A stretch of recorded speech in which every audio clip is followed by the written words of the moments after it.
Assalamualaikum. So now we come to the fifth method, which is protective coating.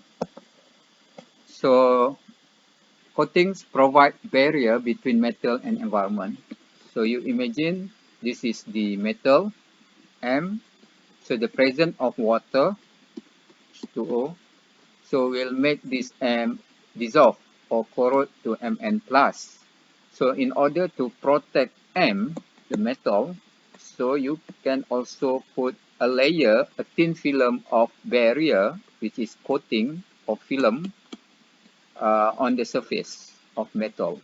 Then the presence of water will not corrode this metal because the presence of this layer, the coating layer. So this will increase the resistance of the metal. Okay, so there are three types of protective coatings. So either passive or oxide layer, metallic coating, or organic coating. So the presence of coating also can preserve the cosmetic appearance of the material or structure. It is often a major concern for structures and equipment routinely exposed to public view. So coating must have the following characteristic for good corrosion-resistant material. A high degree of adhesion to the substrate. So the coating, this is the substrate, the metal. So you put a layer of coating here. So the adhesion between coating and the substrate must be very high degree or very good, excellent adhesion. Then minimum discontinuity in coating, or try to avoid the formation of porous structure. Okay, so when you put coating, so make sure there is no defect. It's a uniform coating form on the metal surface. So if there is discontinuity of the coating, so probably will form pitting corrosion. Okay, next, a high resistance to the flow of electron. So we try to avoid this, the flow of electron. So the electron will not easily flow through the substrate. So when you put a high resistance, corrosion resistant of coating in between this electrode, the metal and the electrolyte, so you will increase the resistance and reduce the electron or transfer. Sufficient thickness will lead to the greater thickness, the more resistant. So if you can add the thickness of the coating, so you have increased the resistance.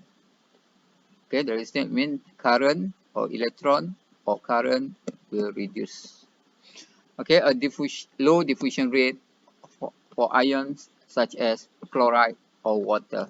So we put barrier or the coating, so you reduce the chloride ion or water from penetrate through. So chloride, for example, in seawater is difficult to go into to attack the surface. So the diffusion rate is low. Okay, next we go to the first type of coating, protective coating, which is passive coating or also known as oxide coating. Okay, so you can form this coating, oxide coating or passive coating, by using this process, passivation process, or also known as anodization. So metals and alloy possess a thin protective film or passive on their surface, resulting from the reaction with the environment.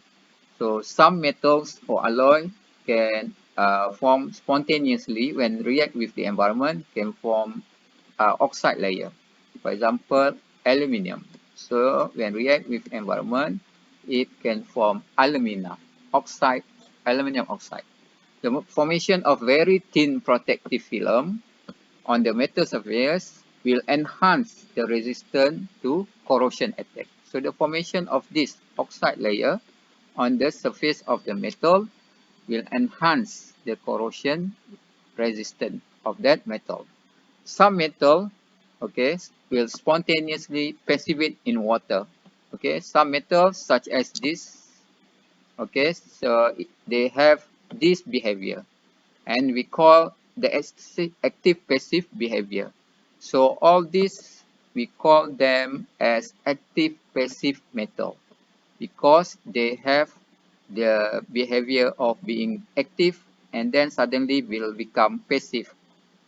Okay, so this is the anodic dissolution behavior of metal, active passive metal. So this we look this afterward. This is active. Okay, when the current increase, then suddenly it will drop to very low current. So this area is become passive. So this behavior of the anodic behavior, we call this type of metal active passive metal. Okay, and anodization or passivation process in which the particular metal when placed in oxidizing condition, okay, we just control the potential at high voltage, so you will form a metal oxide on the surface of that metal. So you try to check, this is the voltage and this is current. So try to find where is the region or range that that metal will become passive. Okay, we look this afterward. So you can do this process, anodization or passivation, by applying a potential which the metal become passive. So for example, the anodic, you have seen about anodic protection, anodic protection. So tank containing sulfuric acid. Okay, so you just apply voltage at which this metal tank will become passivated. Okay, become passive, the oxide layer. So you can keep this acid in this tank, for example, steel tank, if you know the voltage where the tank become passive. So this process is called anodization, or also known as passivation. The formation of thin oxide protective layer of film on the metal surface, which it become passive, will prevent the metal from further corrosion attack. Okay, so this what I've shown you earlier. This is the behavior of the anodic active passive metal. Okay, so not all metal have this S shape, this S shape behavior. Okay, so this when the current increase, this is the equilibrium potential of the metal. So it start to increase the current to one until at one point. This is called EPP, the passive potential, primary passive potential. So this is the highest for active region. So below EPP, this is EPP, primary passive potential. So below this EPP, so this the region is called active region because it will corrode. The metal M will dissolve to Mn plus and release 2 electrons. This is called active region. So the corrosion process will occur. So the highest, when come to this point, the E axis is the EPP and the X axis is the critical current density. Critical current density. So this is the maximum, is the changing point, okay, before it going down very drastically become passive. So this current here is I passive, passivity current. Okay, this is critical current. Okay, so it will drop. It's about the 10 power of 6 times. Okay, this let's say is -1. So this is 10 -7. So this range is about 10 power of 6 times lower. The current will reduce. So and it will increase. It will static with potential. So this area we call it passive region. Okay, this passive current. So this area is passive. Okay, the region of become the metal become passive. Then if too high potential E, okay, is applied, so the current is increased again. Okay, So the increase of current is due to either oxygen evolution on the surface or the breakdown of the film, the thin film. So here it will form thin film of passive film. So then when too high voltage is applied, so the passive film become cracked, breakdown of the passive film. So the solution in that environment will expose to the area which is the virgin area of the metals. So the current increase again. Okay, so these are the EPP for selected material, the active passive metal. So for example, titanium. So EPP for titanium occur at negative 0.24 volt. The starting of it become passive. For chromium, negative 0.22 volt, nickel, positive 0.36, and ferrum, positive 0.58. Okay, this is the primary, the starting potential for that metal become passive. Okay, so you can select any voltage at this passive region to apply for example, for anodic protection.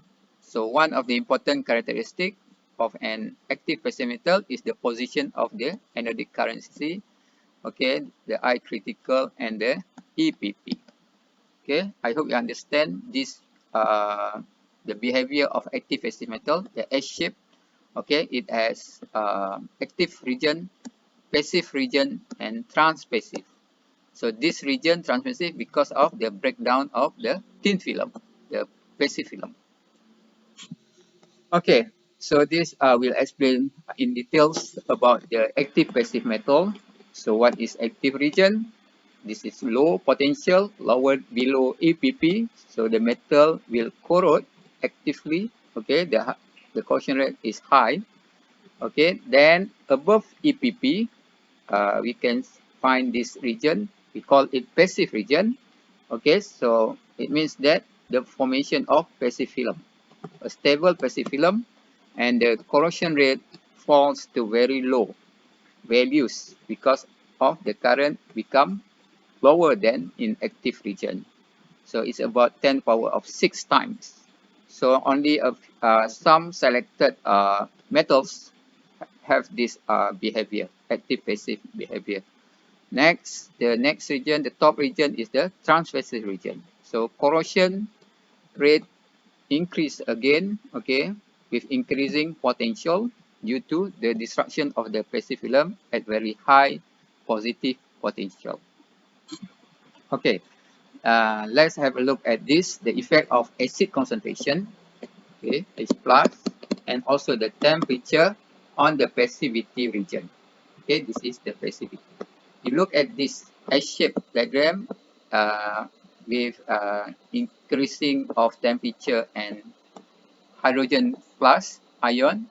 So when these two are increased to higher level, so the condition becomes severe. Okay, so then the decrease of passive potential range. So the passive region, let's say this is at temperature 25 degrees Celsius. When you increase to 30, 60, so the level, this region range becomes smaller. Okay, due to the increase of corrosive environment. Okay, so both acid and temperature tend to increase the critical. So as well as this, the critical current will be increased as well. So I critical, so when at lower, and this is the lowest temperature or hydrogen ion. So as can be seen here, so the I critical will increase with temperature as well as concentration of acid. Okay, next type of coating is metallic coating. Okay, so there are two types of metallic coating. So one under cathodic coatings, and the second one is anodic coating. So look at this photos or diagram. Okay, this represent cathodic coating. So this is the steel ferrum. So you put a layer of cathodic coating. Cathodic, it means more noble. Okay, for example, gold. Okay, gold on ferrum. Okay, in this case it's copper. Okay, copper on ferrum. If there is a defect or scratch on this coating, okay, so the water, the electrolyte, this is the, for example, acid solution, will come to contact with the substrate, ferrum. So this is, if you check in galvanic series, okay, copper is located higher.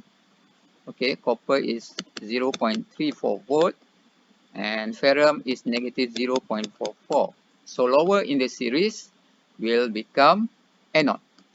So what, and the higher will become cathode. Copper will act as cathode and ferrum will act as anode. So anode will dissolve. So slowly this area will corrode. So, and this is called pitting corrosion. Okay, it's a hole will form underneath. Okay, so cathode will survive, the copper will survive because it acts as cathode. But look at this, anodic coating, another type of metallic coating. You also can coat the substrate, for example, ferrum, with lower position. This is in similar to sacrificial anode. For example, zinc.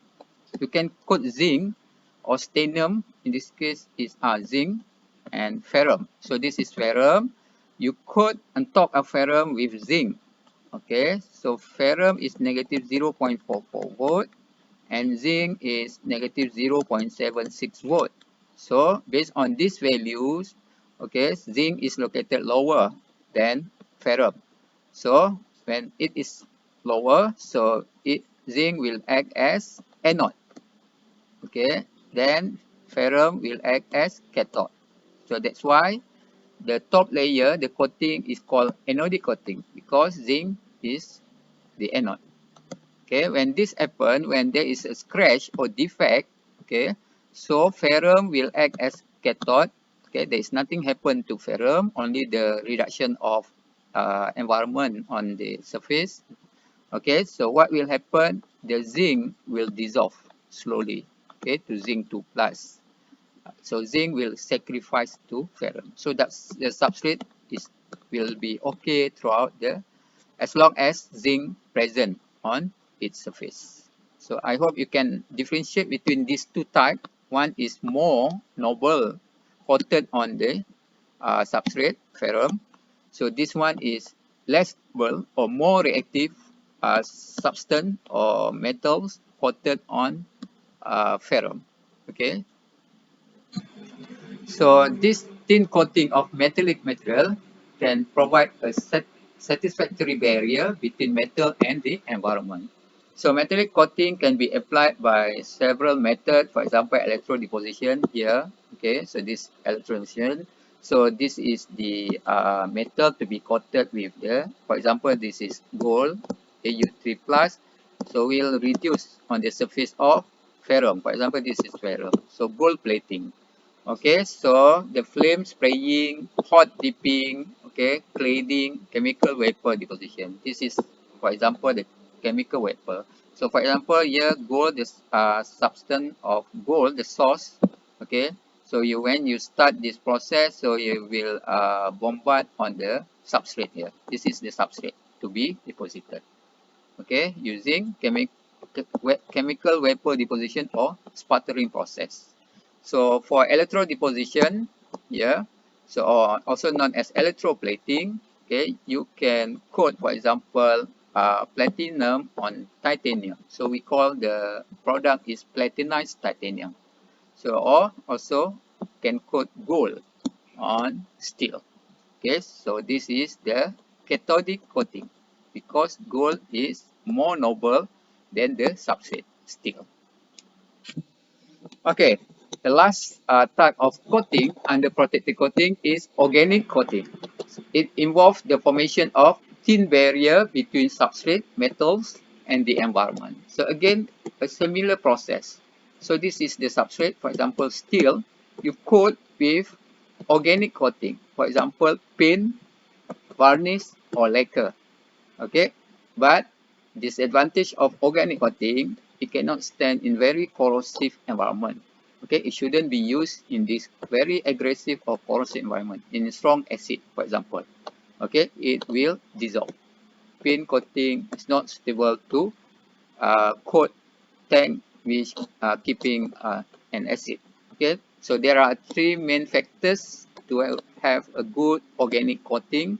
One is surface preparation. Okay, before do the coating process, you must do this pre-treatment, surface pre-treatment. Okay, the purpose of doing this surface pre-treatment is to make sure the surface is rough and clean. Okay, second, to select the premier coat. Okay, the first layer of coating. Okay, the premier coat must contain rust-inhibiting pigments and high wettability. Okay, so high wettability means that this the surface must have a good adhesion. Okay, the coating, the organic coating must have a very good adhesion with the substrate. For example, ferro. Okay, so third, selection of top coat.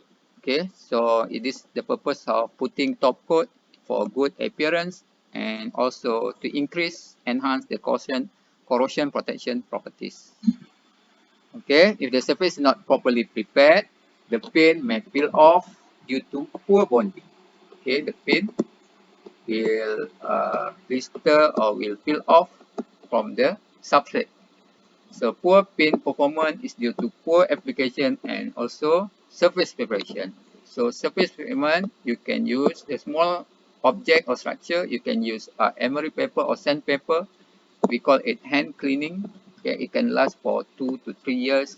Or you also can do this chemical etching or pickling. So it can last for 9 years. Or in a very large area, for example, in ship, okay, deck, or also a bridge, you can do this sandblasting. Okay, more than 10 years it can last the paint. Okay, the coating. So coating failure are probably due to improper surface preparation, improper coating selection, improper application, and also mechanical damage occur, okay, during the process. So this is photo example of spraying, okay, to put apply paint on the pipeline. This is sandblasting, okay, in order to remove the old paint or in order to make it rough. Okay, that's all.